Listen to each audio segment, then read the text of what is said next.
Shalom Bapak Ibu yang terkasih dalam Tuhan. Saya mengajak kita untuk kembali terus melihat akan Mazmur 119. Ada sesuatu yang saya pahami bahwa Mazmur ini sebenarnya bicara tentang alfabetik daripada A sampai dengan Z, daripada aksara daripada bahasa Ibrani, yang dimana didasarkan pada hidup berdasarkan firman. Ya, nanti kita akan melihatnya secara bersama. Nah, episode yang keempat ini kita memahami struktur A sampai Z sama sekaligus merenungkan bagian di dalamnya, yaitu pada ayat yang ketiga dari Mazmur 119 ini.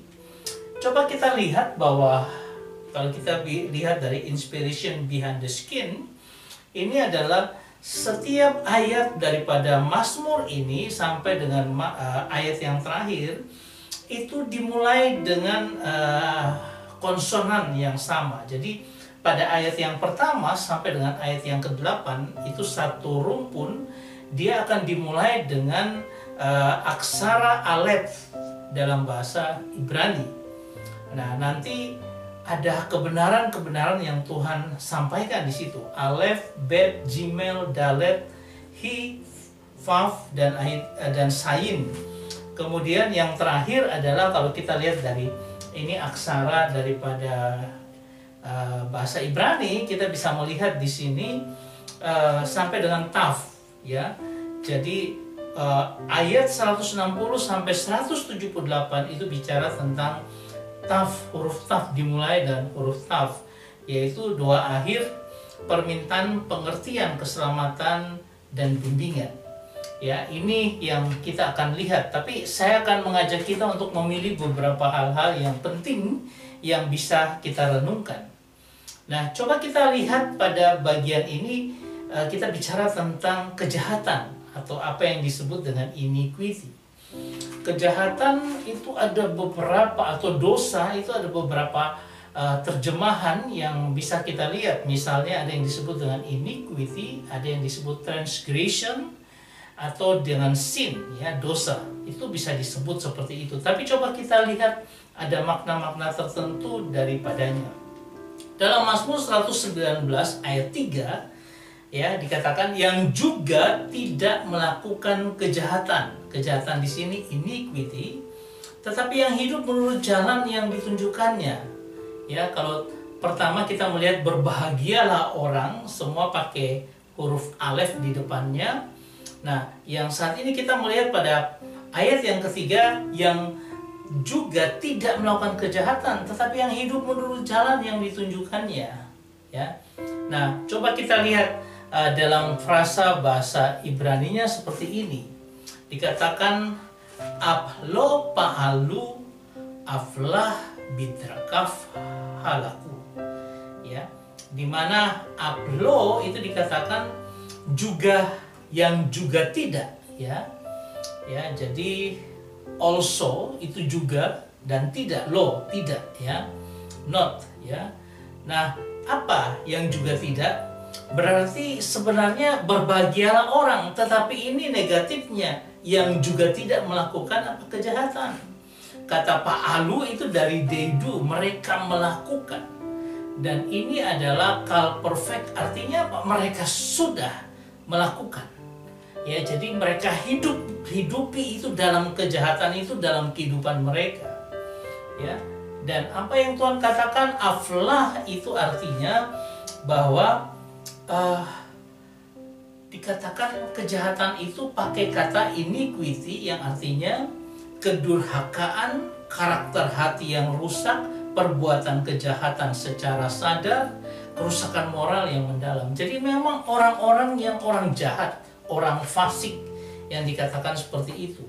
Jadi untuk kata berbahagia, ya, dimana di sini dikatakan orang yang berbahagia itu yang juga tidak melakukan iniquity, artinya apa? Tidak melakukan kedurhakaan, tidak sampai karakter hati yang rusak. Berarti orang-orang yang tidak rusak karakter hatinya, orang-orang yang sehat dalam rohaninya. Karena apa? orang-orang ini adalah orang-orang yang sadar aku jahat dan aku menghidupi kejahatanku dalam hidupku. Ini kerusakan moral yang sangat mendalam.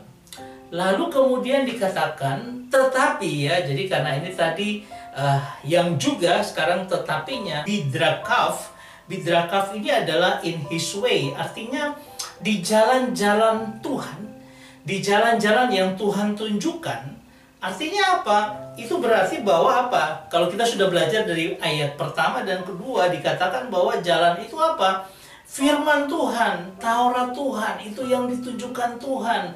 Firman-Nya yang hidup di dalam kehidupan kita. Atau dikatakan tentang his testimonies, artinya apa?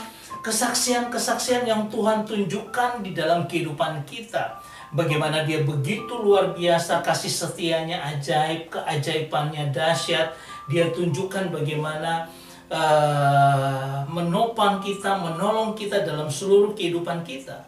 Jadi berdasarkan firman yang dia sudah tunjukkan dan berdasarkan kesaksian-kesaksian yang dia nyatakan dalam kehidupan kita berjalan dengan dia. Kata halaku adalah kita itu menghidupinya, they walk, mereka berjalan atau mereka menjalani hidup itu, mereka melakukan itu dalam kehidupan mereka berdasarkan jalan Tuhan. Jalan Tuhan yang bagaimana? Yang menurut petunjuk firman-Nya dan juga his testimonies, kesaksian-kesaksian yang luar biasa yang Tuhan tunjukkan dalam hidup kita.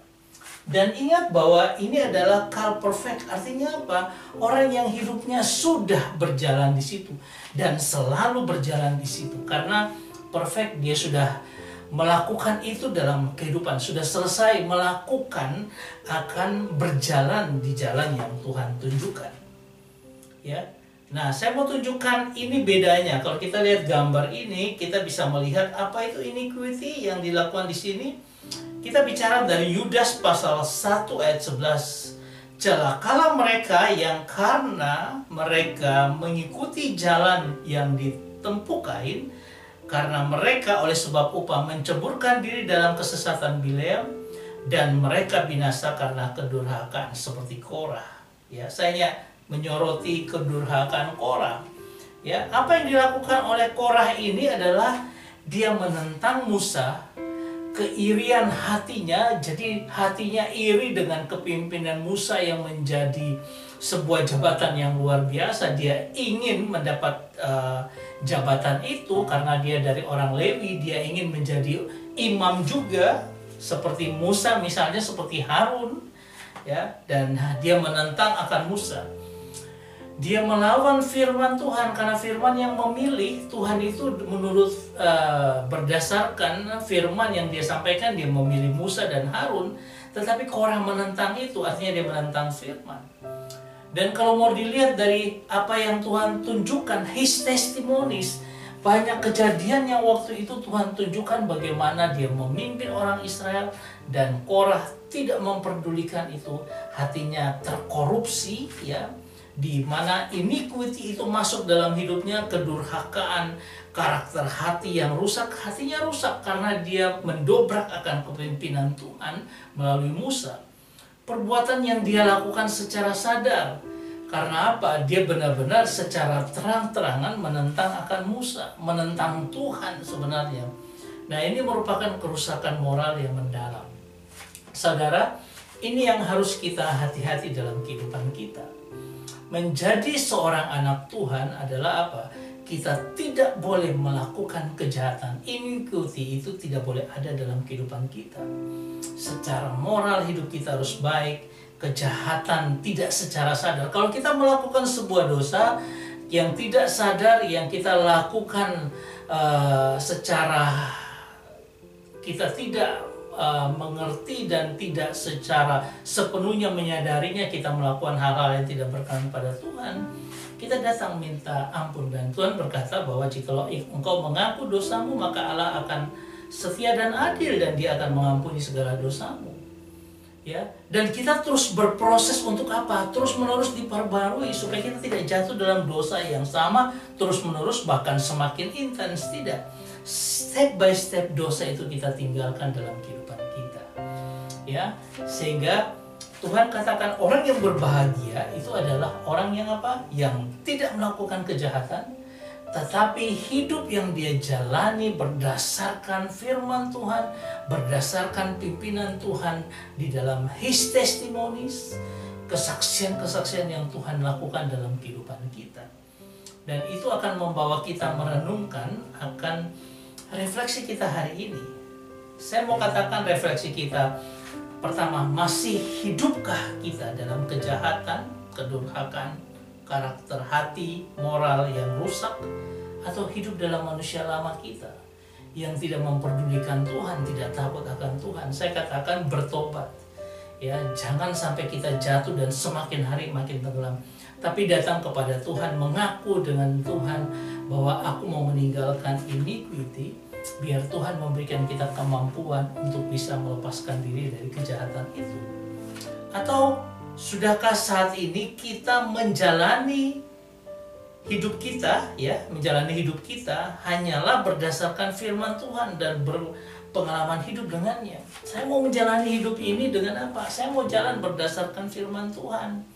Saya mau menjalani ini dengan apa? Dengan saya setiap hari tekun membaca firman-Nya, dan saya juga melihat bagaimana Tuhan berperan dalam hidup saya. Saya selalu mengucap syukur melihat tangan Tuhan yang ajaib, dan itu akan mendewasakan hidup rohani kita. Berpengalaman dengan Tuhan. Saudara, saya mengajak kita untuk merenungkan bagian ini untuk jadi bagian dalam kehidupan kita. Dan saya berharap kita bisa semakin hari semakin memahami akan firman Tuhan. Kita akan masuk pada episode yang kelima. Saya langsung lompat pada ayat yang ke-9. Bagaimana hidup orang muda bersih dalam firman Tuhan. Hidup dia, bagaimanakah firman orang muda itu hidup bersih ya berdasarkan firman Tuhan. Kita akan melihatnya bersama, dan saya berharap Tuhan Yesus senantiasa akan memberkati kita dalam kehidupan kita. Tuhan memberkati kita semua. Amin.